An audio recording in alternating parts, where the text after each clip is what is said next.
Hello friends, आज की date है 2 अक्टूबर 2023। आज से अगर आपको प्रीलिम देना हो तो आपके पास 215 डेज बचते हैं। सिर्फ 215 डेज आपके पास है। देखते हैं आज के दो हिंदू में क्या है। First news, oil firms raise the ATF and commercial LPG prices. ATF क्या होता है? एविएशन टर्बाइन फ्यूल होता है। तो ऑयल फर्म्स ने एटीएफ के प्राइजेस बढ़ा दिए गए और जो कमर्शियल सिलेंडर है, जो कि रेस्टोरेंट्स होटल्स वगैरह यूज करते हैं, उनके प्राइस उन्होंने बढ़ा दिए गए। ठीक है।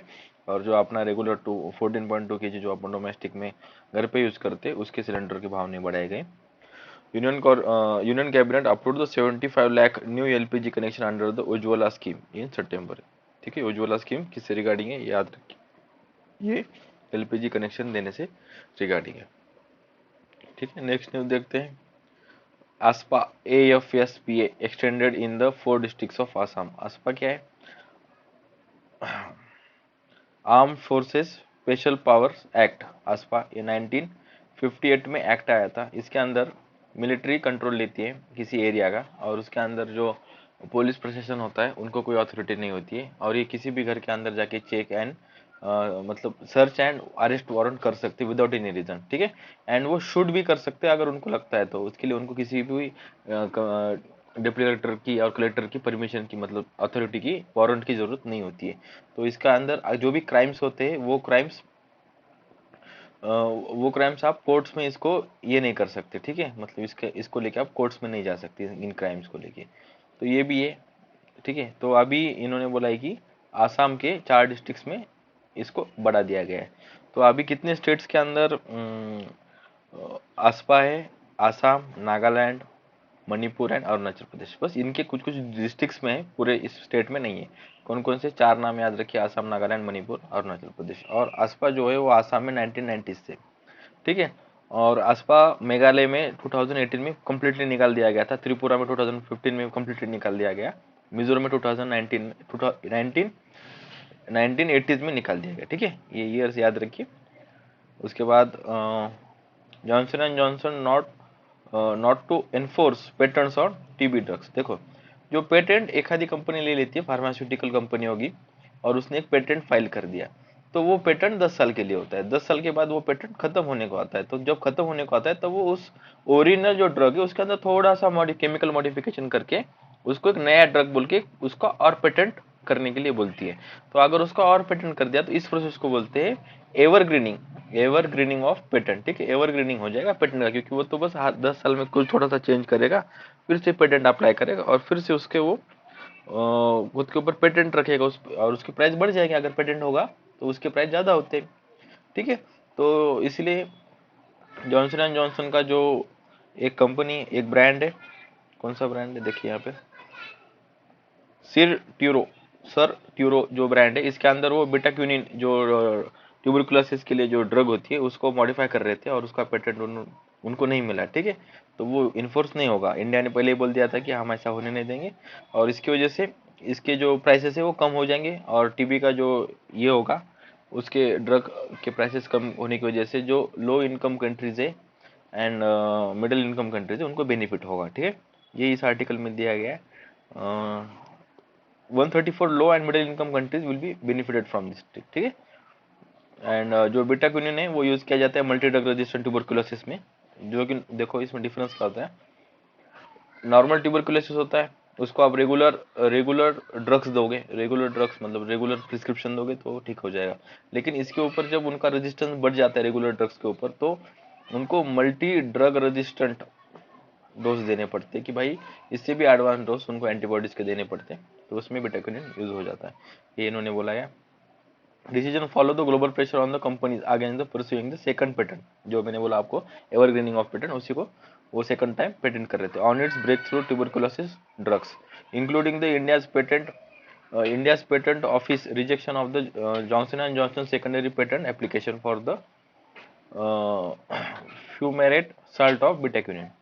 ठीक है, bedaquiline is the first drug for the tuberculosis. Bedaquiline जो है, जो फर्स्ट ड्रग है ब्यूटाक्विनिन ट्यूबरकुलोसिस के लिए, and to be the globally approved. इसको ग्लोबली अप्रूव किया है 40 साल पहले से थे। ठीक है, मतलब अभी 40 साल हो गए इसको अप्रूव किया गया ट्यूबरकुलोसिस के लिए, और ये लेस टॉक्सिक है and more effective than traditional tuber treatment से। ये मोर इफेक्टिव है। ठीक है, इतना इस आर्टिकल में, बाकी कुछ भी नहीं। एडिटोरियल में मालदीव से रिगार्डिंग एडिटोरियल है, 3-4 नाम याद रखिए आप।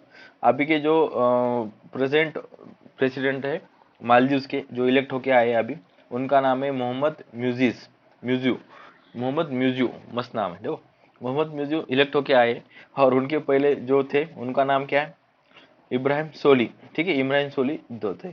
अभी जो अभी जो करंट प्राइम मिनिस्टर, मतलब जो जिनको हराया इन्होंने, देखो इतना याद रखो, ये जो म्यूजिज है ये प्रो चाइना है, जो अभी इलेक्ट होके आए।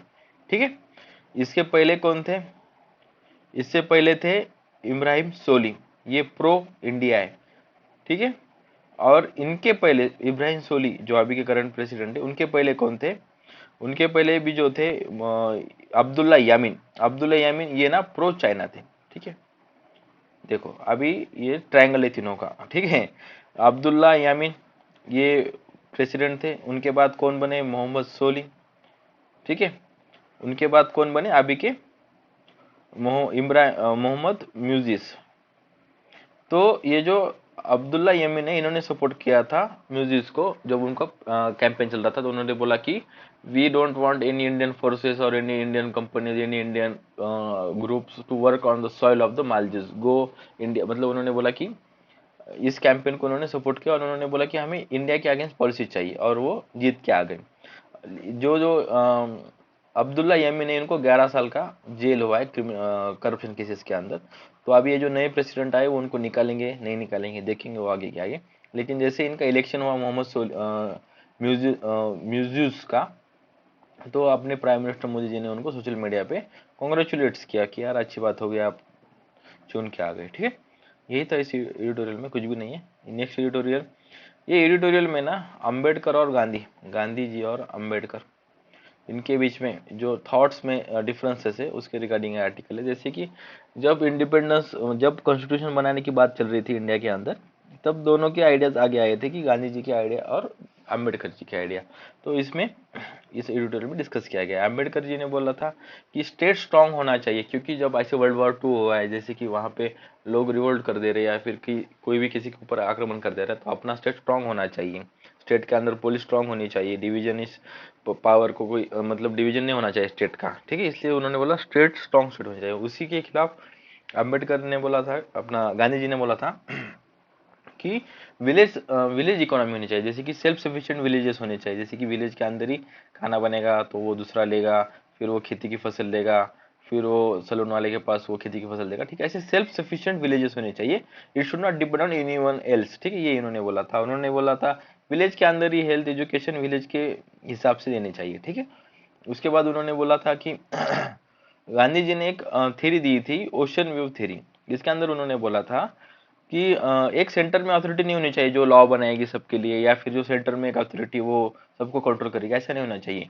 जैसे कि एक विलेज है, ठीक है, ये विलेज है, तो विलेज को आप एम्पावर करो, विलेज को एम्पावर करोगे तो आपका डिस्ट्रिक्ट एम्पावर्ड हो जाएगा, डिस्ट्रिक्ट को एम्पावर करोगे, ठीक है, डिस्ट्रिक्ट को एम्पावर करोगे तो आपका स्टेट एम्पावर होगा। तो उन्होंने बोलते हैं कि he has the principle of transferring empowerment from a single point. Ocean में अगर आप पानी के अंदर पत्थर डालोगे तो उसके जैसे वेव्स, तो एक वेव दूसरे वेव को पावर देती है, दूसरी वेव तीसरी वेव को पावर देती है, वो वाला प्रिंसिपल इन्होंने बोला है पावर शेयरिंग में। तो अम्बेडकर बोलते हैं ऐसा वैसा कुछ काम नहीं करेगा मॉडर्न सोसाइटी के अंदर, ऐसा आप विलेज को एम्पावर करके कुछ नहीं होगा। बहुत बड़े बड़े प्रॉब्लम्स है नेशंस के पास, तो आप उसको हैंडल करने के लिए बड़ी सेंट्रल अथॉरिटी आपके पास चाहिए। तो उन्होंने रिजेक्ट कर दिया था इनकी पावर, इनके आइडिया को।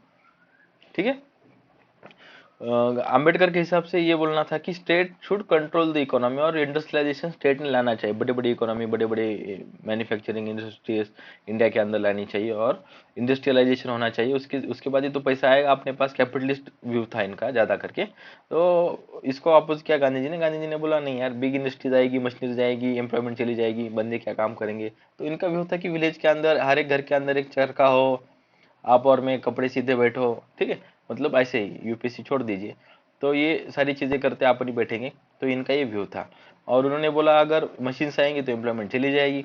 उनका एक व्यू था कि मास प्रोडक्शन नहीं होना चाहिए, उनका व्यू था कि प्रोडक्शन बाय द मासेस होना चाहिए। ठीक है, ये अम्बेडकर ने बोला था। उसके बाद जैसे ही फिर कॉन्स्टिट्यूशन बन रहा था, तो उन्होंने एक बुक लिखी थी, हिंद स्वराज्य। ये इनकी बुक थी गांधी जी की। तो उस बुक के आधारित उन्होंने, उनका एक चेला था, मतलब उनका एक फॉलोअर था, उसका नाम था श्रीमान नारायण अग्रवाल। उनको बोला था कि आप एक कॉन्स्टिट्यूशन बनाओ इसके इस बुक के अंदर जो मॉरल्स प्रिंसिपल्स दिए मैंने, डायरेक्टिव दिए, उसके ऊपर एक कॉन्स्टिट्यूशन बनाओ। फिर उसके ऊपर उन्होंने एक कॉन्स्टिट्यूशन बुक भी बना दी, ठीक है, और उसको प्रिंट भी कर दिया। लेकिन उसके अंदर कैसे लिखा था कि अगर कोई बंदा अपनी ड्यूटी फुलफिल करेगा तभी उसको उसके राइट्स मिलेंगे, ठीक है। अगर कोई बंदा लीगल लॉयल होगा अपने कंट्री के लिए तभी उसको बेनिफिट्स मिलेंगे गवर्नमेंट की स्कीम के। तो ये चेक एंड बैलेंस करना इम्पॉसिबल है ना, कौन लॉयल है कौन नहीं है, क्या पता कैसे समझ में आएगा। तो उसके बाद फिर वो बुक आने के बाद वो उन्होंने बोला कि नहीं नहीं ये ऐसा कुछ मैंने नहीं बोला ठीक है। तो उन्होंने उसको अपना अपना डिस्टेंस बना लिया उसके आइडिया से।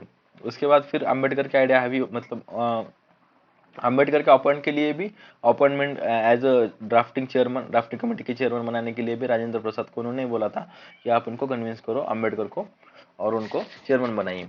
तो ऐसा नहीं वो पूरे खिलाफ थे अम्बेडकर के, but they are having the conflicting views, ठीक है।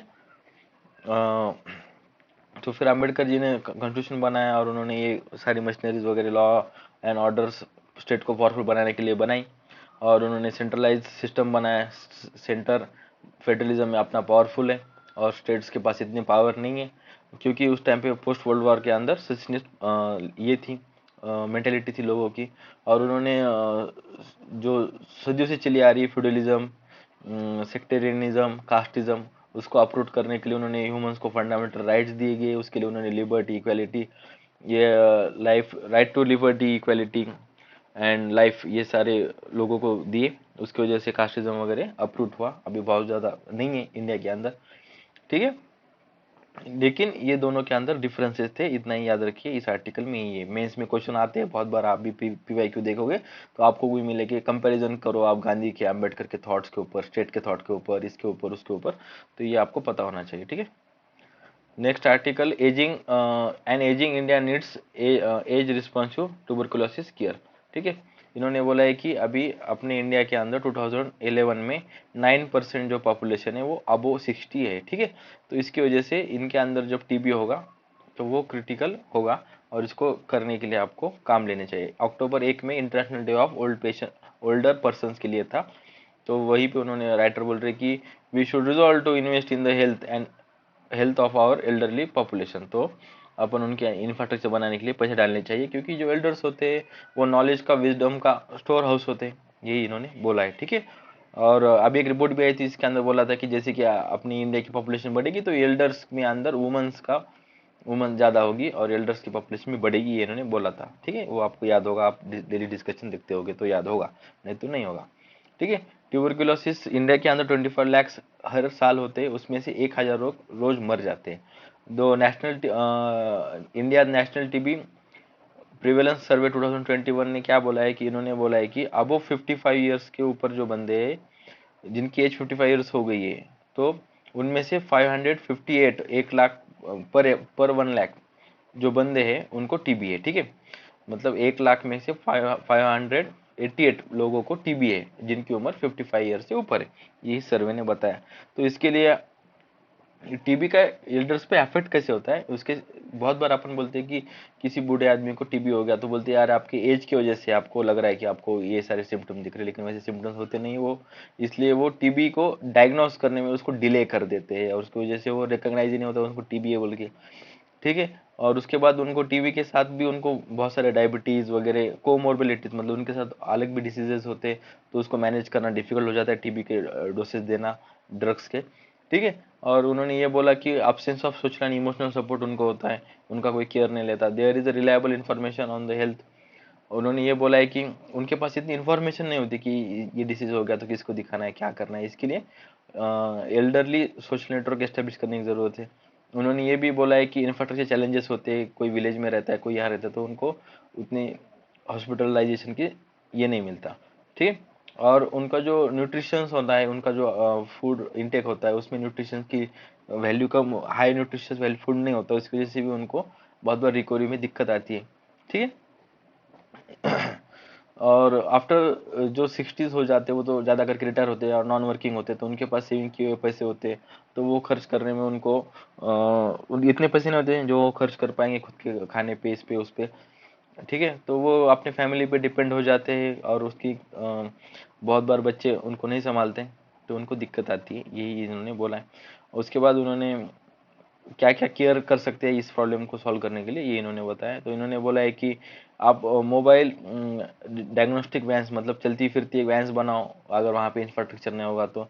और उन्होंने बोला है कि ओपीडीज बनाओ बूढ़े लोगों के लिए, ठीक है, स्पेशली उनके लिए। उन्होंने ये बोला है कि उनके घर पे आप ड्रग्स डिलीवरी वगैरह जो उनको दवाई चाहिए वो उनके घर पे ही आप उनको डिलीवरी करो। और उन्होंने बोला कि इंस्टीट्यूशंस बनाओ एल्डरली लोगों के लिए, कम्युनिटी हेल्थ केयर सेंटर्स वगैरह, जो कम्युनिटी उनको देखभाल कर सके उनकी, ठीक है। और उन्होंने यही बोला है कि we should we must design and roll out considerable support protocols with input from the elderly peoples. उनको भी पूछना चाहिए कि आपकी क्या दिक्कत है, आ रही, फिर उससे हिसाब से वो कुछ बनाएंगे। Community care model with the linkage to the local caregivers, doorstep delivery to medicine, बताया मैंने आपको, as response to peer support and consulting for the older people and their families, ये इन्होंने बोला है, ठीक है। और एल्डरली फ्रेंडली सिस्टम बनाना चाहिए collaboration between the health system के अंदर। अपने को एल्डरली फ्रेंडली, ये कीवर्ड्स अच्छे होते हैं, इंपॉर्टेंट होते हैं मेंस के अंदर लिखने के लिए। Elderly friendly system is strengthening the collaboration between the health system, ठीक है। उसके बाद उन्होंने ये बोला है कि यही दिया है इस आर्टिकल में, बाकी कुछ नहीं है, ठीक है। टीबी से रिगार्डिंग आर्टिकल था, आगे देखते, आगे कुछ नहीं है। आगे India US relation is now on the different planes. Jaishankar ji ने बोला है कि ये बोला है कि two nations see each other as optimal and comfortable partners, ठीक है। ये इन्होंने एक इवेंट अटेंड किया था वाशिंगटन में, इंडियन अमेरिकन के द्वारा इस इवेंट को ऑर्गेनाइज किया गया था। और उन्होंने ये भी बोला human bond between the two countries, जैसे कि डायस्पोरा इंडिया का बहुत ज़्यादा है वहाँ पे, इसके लिए उन्होंने बोला कि ह्यूमन डायस्पोरा बहुत ज़्यादा है और वो एक बॉन्ड बिल्ड करता है। जो अपने इंडिया के पीएम थे राजीव गांधी, वो 1985 में यूएसए गए थे। उसके बाद मनमोहन सिंह गए 2005 में, और नरेंद्र मोदी जी दो तीन बार जा चुके हैं, ठीक है। लेकिन जयशंकर जी ने बोला नरेंद्र मोदी जो गए उसके बाद जो रिलेशन बने वो थोड़े डिफरेंट ऑप्टिकल्स में बने, ठीक है। और उन्होंने बोला कि इंडिया यूएस को किस प्रोजेक्ट के अंदर साथ कोऑपरेशन कर रही है, India middle east economic corridor के अंदर, I2U2 जिसके अंदर इंडिया इजराइल यूएसए यूएई है, इंडिया पैसिफिक कोऑपरेशन इसके अंदर भी वो कोऑपरेशन कर रहे हैं। और एक ICET एक इनिशिएटिव है जिसके अंदर वो क्रूशियल डिफेंस टेक्नोलॉजी के एक दूसरे को सपोर्ट करेंगे, जिसका लॉन्ग फॉर्म है initiative on critical and emerging technologies के ऊपर वो एक दूसरे को हेल्प करेंगे। और डायस्पोरा बायलैटरल रिलेशनशिप बिल्ड करने के लिए मदद कर रहा है, ये भी उन्होंने बोला। If there is something unique about our relationship is the human bond that we have, यही उन्होंने बोला, ठीक है। देखते आगे क्या है, आगे आगे आगे। यहाँ पे एक आर्टिकल है कि अफगानिस्तान बोल ही रहा था कि हम एम्बेसी बंद करेंगे और उन्होंने कर दी है अभी, ठीक है। और उन्होंने बोला कि हमें फॉरेन अफेयर मिनिस्ट्री से इंडिया की कोई मदद नहीं मिल रही और हमारे पास रिसोर्स कंस्ट्रेंट भी है, पैसे भी नहीं है हमारे पास, ठीक है, ये इन्होंने बोल दिया। लेकिन एक बात याद रखो, all operation of mission with exception of, सब बंद कर, लेकिन एक्सेप्शन क्या है, emergency consular services to the Afghan citizen till the transfer of the custodial authority of the missing mission to the host country, ठीक है। मतलब ये चालू है, कौन सा चालू है, emergency consular services Afghan citizen के लिए इंडिया के अंदर चालू है। और उसके बाद consulates in the Hyderabad and Mumbai have not shut down, इसको भी बंद नहीं किया। Consulate general of Afghanistan in Mumbai Zakia Wardak has earlier announced that they will remain committed to serving the Afghan citizen. तो ये हैदराबाद और मुंबई में है, खाली न्यू दिल्ली का बंद कर दिया इन्होंने, ठीक है। There is no shortage of TB drugs in the country, media report are false says the health ministry. अभी बहुत न्यूज आई थी, कल की संडे के पेपर में भी एक न्यूज आई थी जिसको अपन ने देखा कि टीबी का शॉर्टेज हो रहा है, ठीक है, टीबी के ड्रग्स के शॉर्टेज है इंडिया के अंदर, ऐसी रिपोर्ट्स आ रही थी। लेकिन हेल्थ मिनिस्ट्री ने इसको रिफ्यूट कर दिया, ऐसा कुछ भी नहीं है, हमारे पास बहुत ड्रग्स अवेलेबल है। Indonesia to settle launch China funded high speed rail first in the South Asia. तो चाइना पहली बार किसी कंट्री को मदद कर रहा है, उस कंट्री का नाम है इंडोनेशिया। तो इसके अंदर वो हाई स्पीड रेल नेटवर्क बनाने में उसको फंड करेगा, ठीक है। ये साउथ ईस्ट एशिया में पहली बार चाइना किसी को हाई स्पीड रेल का नेटवर्क देने में फंड कर रहे हैं, ठीक है। यहाँ पे एक इम्पोर्टेंट टर्म है कामरान लाइन। कामरान लाइन क्या होती है कि जो सी सरफेस लेवल होता है उसके ऊपर 100 किलोमीटर के ऊपर कामरान एक इनविजिबल लाइन है, मतलब ये ऐसी हैंड्स लोगों ने खींची है और वो उसको कामरान लाइन बोलते हैं, और उसके ऊपर वो बोलते हैं स्पेस शुरू होता है। यहाँ पे इन्वायरमेंट खत्म नहीं होता, लेकिन वो उससे उसके आगे जो भी एक्टिविटी होगी उसको स्पेस बोलेंगे वो। ठीक है, तो ये करमान लाइन याद रखिए आप। ठीक है, उसके बाद अगर आपको इसका पीडीएफ चाहिए होगा तो आप टेलीग्राम के ऊपर इसको सर्च करो और इसका पीडीएफ ले लो।